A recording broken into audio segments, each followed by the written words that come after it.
Hello, today we will be reading The Most Dangerous Game by Richard Connell. Off there, to the right, somewhere, is a large island, said Whitney. It's rather a mystery. What island is it? Rainsford asked.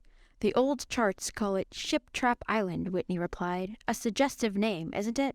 Sailors have a curious dread of the place. I don't know why. Some superstition.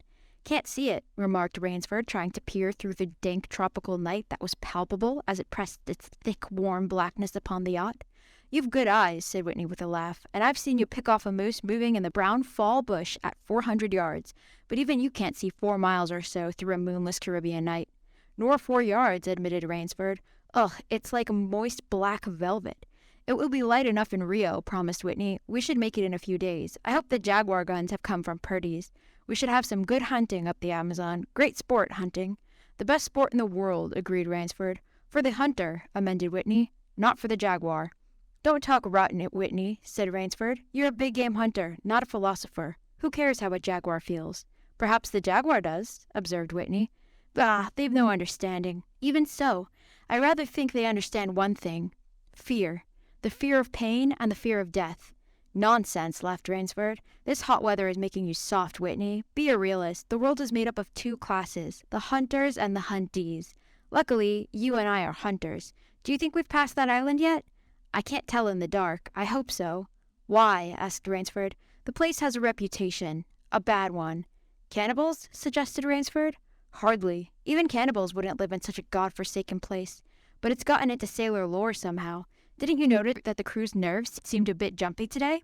They were a bit strange, now you mention it. Even Captain Nielsen.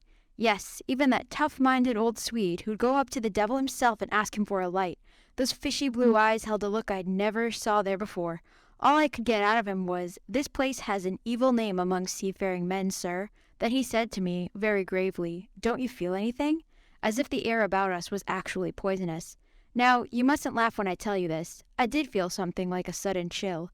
There was no breeze. The sea was as flat as a plate-glass window. We were drawing near the island then. What I felt was a mental chill, a sort of sudden dread. Pure imagination, said Rainsford. One superstitious sailor can taint the whole ship's company with his fear. Maybe, but sometimes I think sailors have an extra sense that tells them when they are in danger. Sometimes I think evil is a tangible thing, with wavelengths, just as sound and light have. An evil place can, so to speak, broadcast vibrations of evil. Anyhow, I'm glad we're getting out of this zone. I think I'll turn in now, Rainsford. I'm not sleepy, said Rainsford. I'm going to smoke another pipe on the afterdeck. Good night then, Rainsford. See you at breakfast. Right. Good night, Whitney. There was no sound in the night as Rainsford sat there but the muffled throb of the engine that drove the yacht swiftly through the darkness and the swish and ripple of the wash of the propeller. Rainsford, reclining in a steamer chair, indolently puffed on his favorite brayer. The sensuous drowsiness of the night was on him. It's so dark, he thought, that I could sleep without closing my eyes. The night would be my eyelids. An abrupt sound startled him. Off to the right he heard it, and his ears, expert in such matters, could not be mistaken. Again he heard the sound, and again. Somewhere, off in the blackness, someone had fired a gun 3 times. Ransford sprang up and moved quickly to the rail, mystified. He strained his eyes in the direction from which the reports had come, but it was like trying to see through a blanket. He leapt upon the rail and balanced himself there to get greater elevation. His pipe, striking a rope, was knocked from his mouth. He lunged for it. A short, hoarse cry came from his lips as he realized he had reached too far and had lost his balance.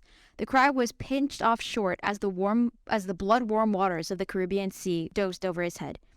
He struggled to the surface and tried to cry out, but the wash from the speeding yacht slapped him in the face, and the seawater in his open mouth made him gag and strangle. Desperately, he struck out with strong strokes after the receding lights of the yacht, but he stopped before he had swum 50 feet. A certain cool-headedness had come to him, and it was not the first time he had been in a tight space. There was a chance that his cries could be heard by someone aboard the yacht, but that chance was slender and grew more slender as the yacht raced on. He wrestled himself out of his clothes and shouted with all his power. The lights of the yacht became faint and ever-vanishing fireflies, then they were blotted out entirely by the night. Rainsford remembered the shots. They had come from the right, and doggedly he swam in that direction, swimming with slow, deliberate strokes, conserving his strength. For a seemingly endless time he fought the sea. He began to count his strokes. He could possibly do 100 more, and then Rainsford heard a sound. It came out of the darkness. A high screaming sound. the sound of an animal in an extremity of anguish and fear. He did not recognize the animal that made the sound. He did not try to. With fresh vitality, he swam toward the sound. He heard it again. Then it was cut short by another noise, crisp staccato. "Pistol shot," muttered Ransford, swimming on. 10 minutes of determined effort brought another sound to his ears, the most welcome he had ever heard. The muttering and growling of the sea breaking on a rocky shore. He was almost on the rocks before he saw them. On a night less calm, he would have been shattered against them. With his remaining strength, he dragged himself from the swirling waters. Jagged crags appeared to jut up into the opaqueness. He forced himself upward, hand over hand. Gasping, his hands raw, he reached a flat place at the top. Dense jungle came down over the very edge of the cliffs. What perils that tangle of trees and underbrush might hold for him did not concern Ransford just then. All he knew was that he was safe from his enemy, the sea, and that utter weariness was on him. He flung himself down at the jungle edge and tumbled headlong into the deepest sleep of his life. When he opened his eyes, he knew from the position of the sun that it was late in the afternoon. Sleep had given him a new vigor. A sharp hunger was picking at him. He looked about him almost cheerfully. He saw no sign of a trail through the closely knit web of reeds and trees. It was easier to go along the shore, and Ransford floundered along by the water. Not far from where he landed, he stopped. Some wounded thing, by the evidence a large animal, had thrashed about in the underbrush. The jungle weeds were crushed down and the moss was lacerated. One patch of weeds was stained crimson. A small glittering object not far away caught Ransford's eye and he picked it up. It was an empty cartridge. "A .22, he remarked. "That's odd. It must have been a fairly large animal, too. The hunter had his nerve with him to tackle it with a light gun. It's clear that the brute put up a fight. I suppose the first 3 shots I heard was when the hunter flushed his quarry and wounded it. The last shot was when he trailed it here and finished it." He examined the ground closely and found what he had hoped to find, the print of hunting boots. They pointed along the cliff in the direction he had been going. Eagerly he hurried along, now slipping on a rotten log or a loose stone, but making headway. Night was beginning to settle down on the island. Bleak darkness was blacking out the sea and jungle when Ransford sighted the lights. He came upon them as he turned a crook in the coastline, and his first thought was that he had come upon a village, for there were many lights. But as he forged along, he saw to his great astonishment that all the lights were in one enormous building, a lofty structure with pointed towers plunging upward into the doom. His eyes made out the shadowy outlines of a palatial chateau. It was set on a high bluff, and on 3 sides of it cliffs dived down to where the sea licked greedy lips in the shadows. Mirage, thought Ransford. But it was no mirage, he found, when he opened the tall, spiked iron gate. The stone steps were real enough. The massive door with a leering gargoyle for a knocker was real enough. Yet above it all hung an air of unreality. He lifted the knocker, and it creaked up stiffly, as if it had never before been used. He let it fall, and it startled him with its booming loudness. He thought he heard steps within. The door remained closed. Again, Ransford lifted the heavy knocker and let it fall. The door opened then, opened as suddenly as if it were on a spring, and Ransford stood blinking in the river of glaring gold light that poured out. The first thing Ransford's eyes discerned was the largest man Ransford had ever seen, a gigantic creature, solidly made and black-bearded to the waist. In his hand, the man held a long-barreled revolver, and he was pointing it straight at Ransford's heart. Out of the snarl of beard, 2 small eyes regarded Ransford. "Don't be alarmed," said Ransford, with a smile which he hoped was disarming. "I'm no robber. I fell off a yacht. My name is Sanger Ransford of New York City." The menacing look in the eyes did not change, the revolver pointing as rigidly as if the giant were a statue.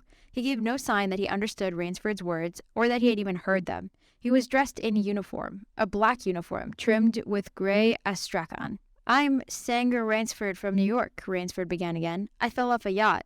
I'm hungry." The man's only answer was to raise with his thumb the hammer of the revolver. Then Ransford saw the man's free hand go to his forehead in a military salute, and he saw him click his heels together and stand at attention. Another man was coming down the broad marble steps, an erect, slender man in evening clothes. He advanced to Ransford and held out his hand.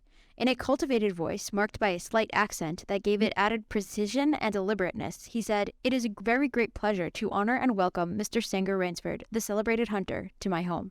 Automatically, Ransford shook the man's hand. "I read your book about hunting snow leopards in Tibet, you see," explained the man. "I am General Zaroff." Ransford's first impression was that the man was singularly handsome. His second was that there was an original, almost bizarre quality about the general's face. He was a tall man past middle age, for his hair was a vivid white, but his thick eyebrows and pointed military mustache were as black as the night from which Ransford had come. His eyes, too, were black and very bright. He had high cheekbones, a sharp-cut nose, a spare, dark face, the face of a man used to giving orders, the face of an aristocrat. Turning to the giant in uniform, the general made a sign. The giant put away his pistol, saluted, and withdrew. Ivan is an incredibly strong fellow, remarked the general, but he has the misfortune to be deaf and dumb. A simple fellow, but I'm afraid, like all his race, a bit savage. Is he Russian? He is a Cossack, said the general, and his smile showed red lips and pointed teeth. So am I. Come, he said, we shouldn't be chatting here. We can talk later. Now you want clothes, food, rest, you shall have them. This is a most restful spot. Ivan had reappeared, and the general spoke to him with lips that moved but gave forth no sound. Follow Ivan, if you please, Mr. Rainsford, said the general. I was about to have my dinner when you came. I'll wait for you. You'll find that my clothes will fit you, I think. It was to a huge, beam-ceilinged bedroom with a canopied bed big enough for 6 men that Rainsford followed the silent giant. Ivan laid out an evening suit, and Rainsford, as he put it on, noticed that it came from a London tailor who ordinarily cut and sewed for none below the rank of duke. The dining room to which Ivan conducted him was in many ways remarkable. There was a medieval magnificence about it. It suggested a baronial hall of feudal times with its oaken panels, its high ceiling, its vast refectory tables where 2 men could sit down to eat. About the hall were mounted heads of many animals. Lions, tigers, elephants, moose, bears, larger or more perfect specimens Rainsford had never seen. At the great table, the general was sitting, alone. You'll have a cocktail, Mr. Rainsford, he suggested. The cocktail was surpassingly good, and Rainsford noted the table appointments were of the finest. The linen, the crystal, the silver, the china. They were eating borscht, the rich red soup with whipped cream so dear to Russian palates. Half apologetically, General Zaroff said, We do our best to preserve the amenities of civilization here. Please forgive any lapses. We are well off the beaten track, you know. Do you think the champagne has suffered from its long ocean trip? Not in the least, declared Rainsford. He was finding the general a most thoughtful and affable host, a true cosmopolite. But there was one small trait of the general's that made Rainsford uncomfortable. Whenever he looked up from his plate, he found the general studying him, appraising him narrowly. Perhaps, said General Zaroff, you were surprised that I recognized your name. You see, I read all books on hunting published in English, French, and Russian. I have but one passion in my life, Mr. Rainsford, and it is the hunt. You have some wonderful heads here, said Rainsford as he ate a particularly well-cooked filet mignon. That Cape buffalo is the largest I ever saw. Oh, that fellow. Yes, he was a monster. Did he charge you? Hurled me against a tree, said the general. Fractured my skull, but I got the brute. I've always thought, said Rainsford, that the Cape buffalo is the most dangerous of all big game. For a moment the general did not reply.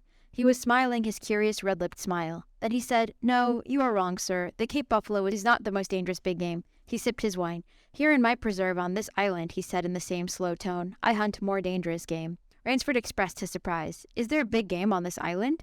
The general nodded. The biggest. Really? Oh, it isn't here naturally, of course. I have to stock the island. What have you imported, General? Rainsford asked. Tigers? The general smiled. No, he said. Hunting tigers ceased to interest me some years ago. I exhausted their possibilities, you see. No thrill left in tigers, no real danger. I leave for danger, Mr. Rainsford. The general took from his pocket a gold cigarette case and offered his guest a long black cigarette with a silver tip. It was perfumed and gave off a smell like incense. We will have some capital hunting, you and I, said the general. I shall be most glad to have your society. But what game? Began Rainsford. I'll tell you, said the general. You will be amused, I know. I think I may say, in all modesty, that I have done a rare thing. I have invented a new sensation. May I pour you another glass of port? Thank you, General. The general filled both glasses and said, God makes some men poets. Some he makes kings, some beggars. Me, he made a hunter. My hand was made for the trigger, my father said. He was a very rich man with 250,000 acres in the Crimea, and he was an ardent sportsman. When I was only 5 years old, he gave me a little gun, specially made in Moscow for me, to shoot sparrows with. When I shot some of his prize turkeys with it, he did not punish me. He complimented me on my marksmanship. I killed my first bear in the Caucasus when I was 10. My whole life has been one prolonged hunt. I went into the army. It was expected of noblemen's sons, and for a time commanded a division of Cossack cavalry. But my real interest was always the hunt. I have hunted every kind of game in every land. It would be impossible for me to tell you how many animals I have killed. The general puffed at his cigarette. After the debacle in Russia, I left the country, for it was imprudent for an officer of the Tsar to stay there. Many noble Russians lost everything. I, luckily, had invested heavily in American securities, so I shall never have to open a tea room in Monte Carlo or drive a taxi in Paris. Naturally, I continued to hunt. Grizzlies in your Rockies, crocodiles in the Ganges, rhinoceroses in East Africa. It was in Africa that the Cape buffalo hit me and laid me up for 6 months. As soon as I recovered, I started for the Amazon to hunt jaguars, for I had heard that they were unusually cunning. They weren't. The Cossack sighed. They were no match at all for a hunter with his wits about him and a high-powered rifle. I was bitterly disappointed. I was lying in my tent with a splitting headache one night when a terrible thought pushed its way into my mind.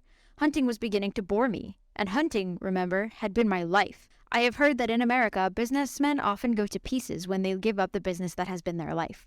Yes, that's so, said Rainsford. The general smiled. I had no wish to go to pieces, he said. I must do something. Now, mine is an analytical mind, Mr. Rainsford. Doubtless that is why I enjoy the problems of the chase. No doubt, General Zaroff. So, continued the general, I asked myself why the hunt no longer fascinated me. You are much younger than I am, Mr. Rainsford, and have not hunted as much, but you perhaps can guess the answer. What was it? Simply this. Hunting had ceased to be what you call a sporting proposition. It had become too easy. I always got my quarry. Always. There is no greater bore than perfection. The general lit a fresh cigarette. No animal had a chance with me anymore. That is no boast. It is a mathematical certainty. The animal had nothing but his legs and his instinct. Instinct is no match for reason. When I thought of this, it was a tragic moment for me, I can tell you. Rainsford leaned across the table, absorbed in what his host was saying. It came to me as an inspiration what I must do, the general went on. And what was that? The general smiled, the quiet smile of one who has faced an obstacle and surmounted it with success. I had to invent a new animal to hunt, he said. A new animal? You're joking. Not at all, said the general. I never joke about hunting. I needed a new animal, so I found one. I bought this island, built this house, and here I do my hunting. The island is perfect for my purposes. There are jungles with a maze of trails in them, hills, swamps.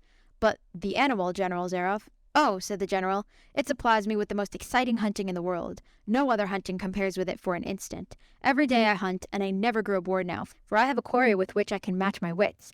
Rainsford's bewilderment showed in his face. I wanted the ideal animal to hunt, explained the general, so I said, what are the attributes of an ideal quarry? And the answer was, of course, it must have cunning, courage, and above all, it must be able to reason. But no animal can reason, objected Rainsford. My dear fellow, said the general, there is one that can. But you can't mean, gasped Rainsford. And why not? I can't believe you're serious, General Zaroff. This is a grisly joke. Why should I not be serious? I am speaking of hunting. Hunting? Great guns, General Zaroff. What you speak of is murder. The general laughed with entire good nature. He regarded Rainsford quizzically. I refuse to believe that so modern and civilized a young man as you seem to be harbors romantic ideas about the values of human life. Surely your experiences in the war... Do not make me condone cold-blooded murder, finished Rainsford stiffly. Laughter shook the general. How extraordinarily droll you are, he said. One does not expect nowadays to find a young man of the educated class, even in America, with such a naive, and if I may say so, mid-Victorian point of view. It's like finding a snuff-box in a limousine. Ah, well, doubtless you had Puritan ancestors. So many Americans appear to have had. I'll wager you'll forget your notions when you go hunting with me. You've a genuine new thrill in store for you, Mr. Rainsford. Thank you. I'm a hunter, not a murderer. Dear me, said the general, quite unruffled. Again that unpleasant word. But I think I can show you that your scruples are quite ill-founded. Yes? Life is for the strong, to be lived by the strong, and, if needs be, taken by the strong. The weak of the world were put here to give the strong pleasure. I am strong. Why should I not use my gift? If I wish to hunt, why should I not? I hunt the scum of the earth, sailors from tramp ships, Lascars, blacks, Chinese, whites, mongrels. A thoroughbred horse or hound is worth more than a score of them. But they are men, said Rainsford hotly. Precisely, said the general, and that is why I use them. It gives me pleasure. They can reason, after a fashion, so they are dangerous. But where did you get them? The general's left eyelid fluttered down in a wink. This island is called Ship Trap, he answered. Sometimes an angry god of the high seas sends them to me. Sometimes, when Providence is not so kind, I help Providence a little bit. Come to the window with me. Rainsford went to the window and looked out toward the sea. Watch, out there, exclaimed the general, pointing into the night. Rainsford's eyes saw only blackness, and then, as the general pressed a button, far out to sea, Rainsford saw the flash of lights. The general chuckled. They indicate a channel, he said, where there's none. Giant rocks with razor edges crouch like a sea monster with wide-open jaws. They can crush a ship as easily as I crush the snut. He dropped a walnut on the hardwood floor and brought his seal grinding down on it. Oh, yes, he said casually, as if in answer to a question. I have electricity. We try to be civilized here. Civilized? And you shoot down men? A trace of anger was in the general's black eyes, but it was there for but a second, and he said, in his most pleasant manner, Dear me, what a righteous young man you are. I assure you I do not do the thing you suggest. That would be barbarous. I treat these visitors with every consideration. They get plenty of good food and exercise. They get into splendid physical condition. You shall see for yourself tomorrow. What do you mean? We'll visit my training school, smiled the general. It's in the cellar. I have about a dozen pupils down there now. They're from the Spanish bark San Lucar that had the bad luck to go on the rocks out there. A very inferior lot, I regret to say. Poor specimens, and more accustomed to the deck than to the jungle. He raised his hand, and Ivan, who served as waiter, brought thick Turkish coffee. Rainsford, with an effort, held his tongue in check. "It's a game, you see," pursued the general blandly. "I suggest to one of them that we go hunting. I give him a supply of food and an excellent hunting knife. I give him 3 hours' start. I am to follow, armed with only a pistol of the smallest caliber and range. If my quarry eludes me for 3 whole days, he wins the game. And if I find him," the general smiled, "he loses. Suppose he refuses to be hunted?" "Oh," said the general, "I give him his option, of course. He need not play that game if he doesn't wish to. If he does not wish to hunt, I turn him over to Ivan. Ivan once had the honor of serving as the official noter of the Great White Tsar, and he has his own ideas of sport. Invariably, Mr. Rainsford, invariably they choose the hunt. And if they win," the smile on the general's face widened. "To date, I have not lost," he said. Then he added hastily, "I don't wish you to think me a braggart, Mr. Rainsford. Many of them afford only the most elementary sort of problem. Occasionally I strike a Tartar. One almost did win. I eventually had to use the dogs." "The dogs?" "This way, please. I'll show you." The general steered Rainsford to a window. The lights from the window sent a flickering illumination that made grotesque patterns on the courtyard below, and Rainsford could see moving about there a dozen or so huge black shapes. As they turned toward him, their eyes glittered greenly.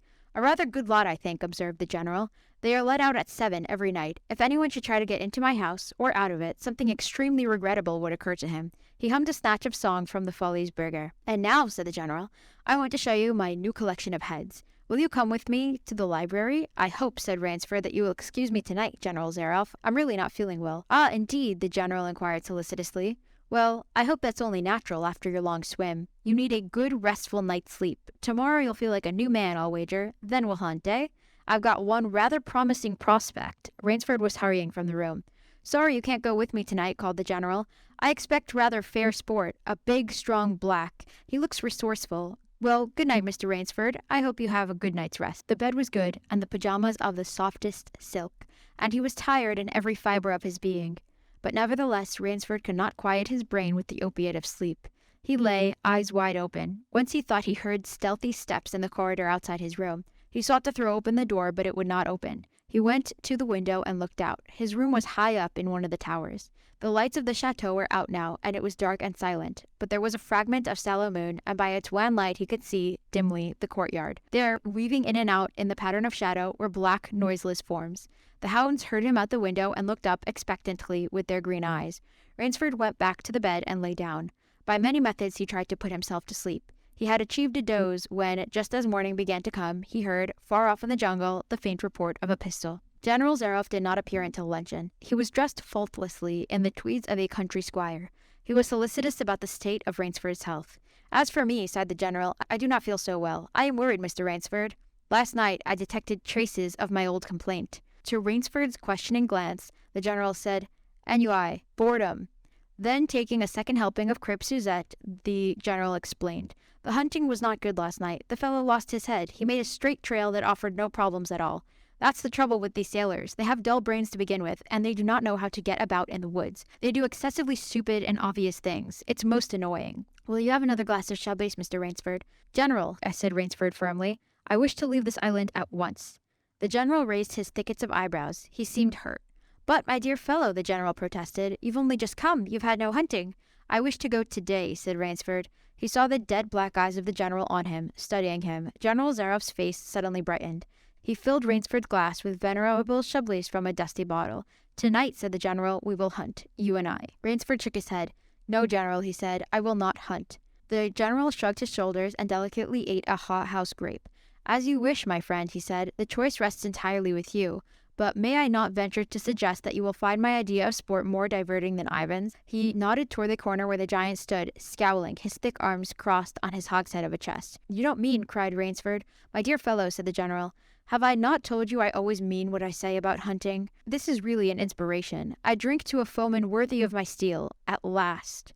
The general raised his glass, but Rainsford sat staring at him. "You'll find this game worth playing," said the general enthusiastically. "Your brain against mine, your woodcraft against mine, your strength and stamina against mine. Outdoor chess, and the stake is not without value, eh?" "And if I win," began Rainsford huskily. "I'll cheerfully acknowledge myself defeat if I do not find you by midnight of the 3rd day," said General Zaroff. "My sloop will place you on the mainland near a town." The general read what Rainsford was thinking. "Oh, you can trust me," said the Cossack. "I will give you my word as a gentleman and a sportsman. Of course you, in turn, must agree to say nothing of your visit here." "I agree to nothing of the kind," said Rainsford. "Oh," said the general. "In that case, but why discuss that now? 3 days hence we can discuss it over a bottle of Veuve Clicquot, unless—" The general sipped his wine. Then a businesslike air animated him. "Ivan," he said to Rainsford, "will supply you with the hunting clothes, food, and a knife. I suggest you wear moccasins. They leave a poorer trail. I suggest, too, that you avoid the big swamp in the southeast corner of the island. We call it Death Swamp. There's quicksand there. One foolish fellow tried it. The deplorable part of it was that Lazarus followed him. You can imagine my feelings, Mr. Rainsford. I loved Lazarus. He was the finest hound in my pack. Well, I must beg you to excuse me now. I always take a siesta after lunch. You'll hardly have time for a nap, I fear. You'll want to start, no doubt. I shall not follow till dusk. Hunting at night is so much more exciting than by day, don't you think? Au revoir, Mr. Rainsford, au revoir." General Zaroff, with a deep courtly bow, strolled from the room. From another door came Ivan. Under one arm he carried khaki hunting clothes, a haversack of food, a leather sheath containing a long-bladed hunting knife. His right hand rested on a cocked revolver thrust in the crimson sash around his waist. Rainsford had fought his way through the bush for 2 hours. "I must keep my nerve, I must keep my nerve," he said through tight teeth. He had not been entirely clear-headed when the chateau gates snapped shut behind him.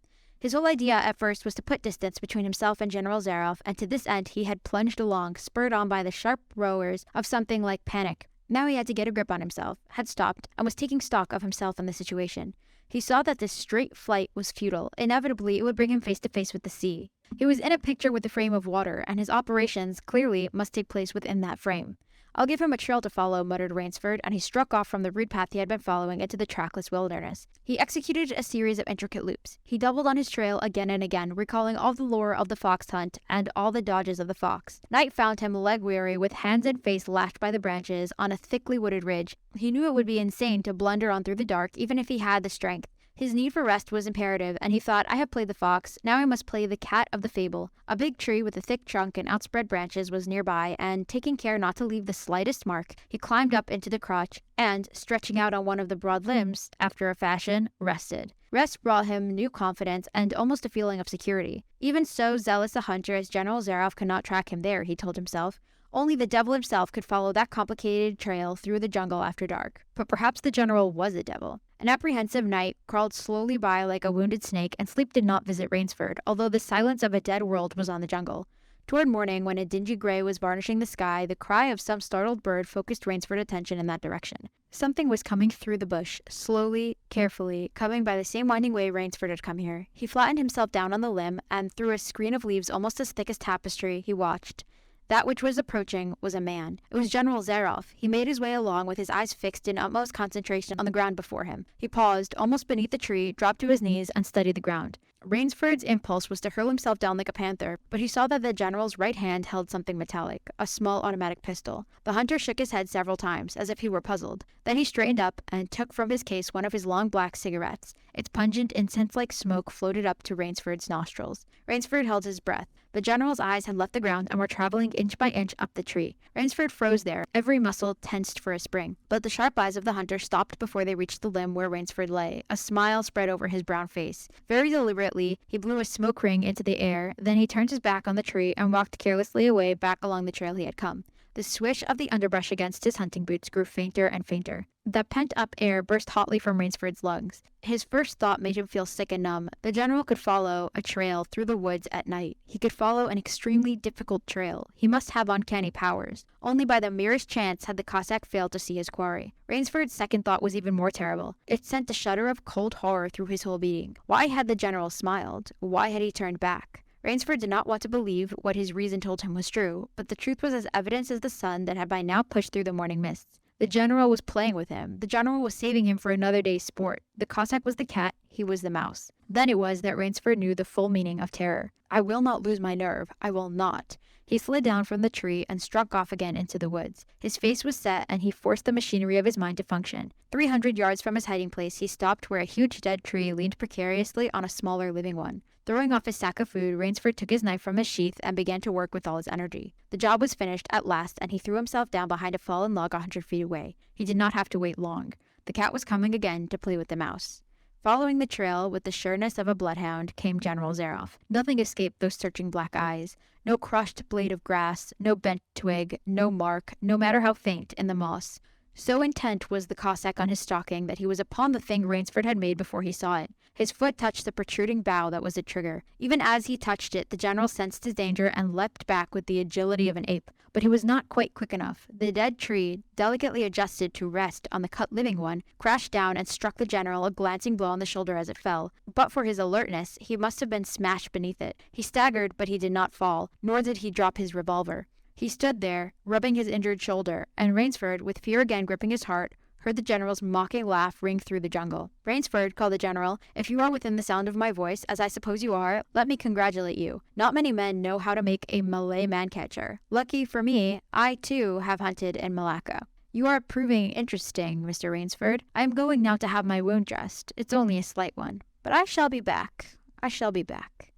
When the general, nursing his bruised shoulder, had gone, Rainsford took up his flight again. It was flight now, a desperate, hopeless flight that carried him on for some hours. Dusk came, then darkness, and still he pressed on. The ground grew softer under his moccasins. The vegetation grew ranker, denser. Insects bit him savagely. Then, as he stepped forward, his foot sank into the ooze. He tried to wrench it back, but the muck sucked viciously at his foot as if it were a giant leash. With a violent effort, he tore his feet loose. He knew where he was now, Death's Swamp and its quicksand. His hands were tight closed, as if his nerve were something tangible that someone in the darkness was trying to tear from his grip. The softness of the earth had given him an idea. He stepped back from the quicksand a dozen feet or so, and, like some huge prehistoric beaver, he began to dig. Rainsford had dug himself in France when a second's delay meant death. That had been a placid pastime compared to his digging now. The pit grew deeper. When it was above his shoulders, he climbed out and from some hard saplings cut stakes and sharpened them to a fine point. These stakes he planted in the bottom of the pit with the points sticking up. With flying fingers, he wove a rough carpet of weeds and branches, and with it he covered the mouth of the pit. Then, wet with sweat and aching with tiredness, he crouched behind the stump of a lightning-charged tree. He knew his pursuer was coming. He heard the padding sound of feet on the soft earth, and the night breeze brought him the perfume of the general's cigarette. It seemed to Rainsford that the general was coming with unusual swiftness. He was not feeling his way along, foot by foot. Rainsford, crouching there, could not see the general, nor could he see the pit. He lived a year in a minute. Then he felt an impulse to cry aloud with joy, for he heard the sharp crackle of the breaking branches as the cover of the pit gave way. He heard the sharp scream of pain as the pointed stakes found their mark. He leapt up from his place of concealment. Then he cowered back. 3 feet from the pit, a man was standing, with an electric torch in his hand. "You've done well, Rainsford," the voice of the general called. "Your Burgamese tiger pit has claimed one of my best dogs. Again you score. I think, Mr. Rainsford, I'll see what you can do against my whole pack. I'm going home for a rest now. Thank you for a most amusing evening." At daybreak, Rainsford, lying near the swamp, was awakened by a sound that made him know that he had new things to learn about fear. It was a distant sound, faint and wavering, but he knew it. It was the baying of a pack of hounds. Rainsford knew he could do one of 2 things. He could stay where he was and wait. That was suicide. He could flee. That was postponing the inevitable. For a moment he stood there, thinking. An idea that held a wild chance came to him, and, tightening his belt, he headed away from the swamp. The baying of the hounds drew nearer, then still nearer, nearer, ever nearer. On a ridge, Rainsford climbed a tree. Down a watercourse, not a quarter of a mile away, he could see the bush moving. Straining his eyes, he saw the lean figure of General Zaroff. Just ahead of him, Rainsford made out another figure whose wide shoulders surged through the tall jungle weeds. It was the giant Ivan, and he seemed pulled forward by some unseen force. Rainsford knew that Ivan must be holding the pack in leash. They would be on him any minute now. His mind worked frantically. He thought of a native trick he had learned in Uganda. He slid down the tree. He caught hold of a springy young sapling, and to it he fastened his hunting knife, with the blade pointing down the trail. With a bit of wild grapevine he tied back the sapling. Then he ran for his life. The hounds raised their voices as they hit the fresh scent. Rainsford knew now how an animal at bay feels. He had to stop to get his breath. The baying of the hounds stopped abruptly, and Rainsford's heart stopped too. They must have reached the knife. He shinned excitedly up a tree and looked back. His pursuers had stopped, but the hope that was in Rainsford's brain when he had climbed died, for he saw in the shallow valley that General Zaroff was still on his feet. But Ivan was not. The knife, driven by the recoil of the springing tree, had not wholly failed. Rainsford had hardly tumbled to the ground when the pack took up the cry again. "Nerve, nerve, nerve," he panted as he dashed along. A blue gap showed between the trees dead ahead. Ever nearer drew the hounds. Rainsford forced himself on toward that gap. He reached it. It was the shore of the sea. Across the cove, he could see the stormy gray stone of the chateau. 20 feet below him, the sea rumbled and hissed. Rainsford hesitated. He heard the hounds. Then he leapt far out into the sea. When the general and his pack reached the place by the sea, the Cossack stopped. For some minutes he stood regarding the blue-green expanse of water. He shrugged his shoulders. Then he sat down, took a drink of brandy from a silver flask, lit a cigarette, and hummed a bit from Madame Butterfly. General Zaroff had an exceedingly good dinner in his great panel dining hall that evening. With it he had a bottle of Paul Roger and half a bottle of Chambertin. Two slight annoyances kept him from perfect enjoyment. One was the thought that it would be difficult to replace Ivan. The other was that his quarry had escaped him. Of course, the American hadn't played the game, so thought the general as he tasted his after-dinner liquor. In his library he read, to soothe himself, from the works of Marcus Aurelius. At 10 he went up to his bedroom. He was deliciously tired, he said to himself as he locked himself in. There was a little moonlight, so before turning on his light, he went to the window and looked down at the courtyard. He could see the great hounds, and he called, "Better luck another time," to them. Then he switched on the light. A man who had been hiding in the curtains of the bed was standing there. "Rainsford," screamed the general, "how in God's name did you get here?" "Swam," said Rainsford. "I found it quicker than walking through the jungle." The general sucked in his breath and smiled. "I congratulate you," he said. "You have won the game." Rainsford did not smile. "I am still a beast at bay," he said in a low, hoarse voice. "Get ready, General Zaroff." The general made one of his deepest bows. "I see," he said. "Splendid. One of us is to furnish a repast for the hounds. The other will sleep in this very excellent bed. On guard, Rainsford." He had never slept in a better bed, Rainsford decided.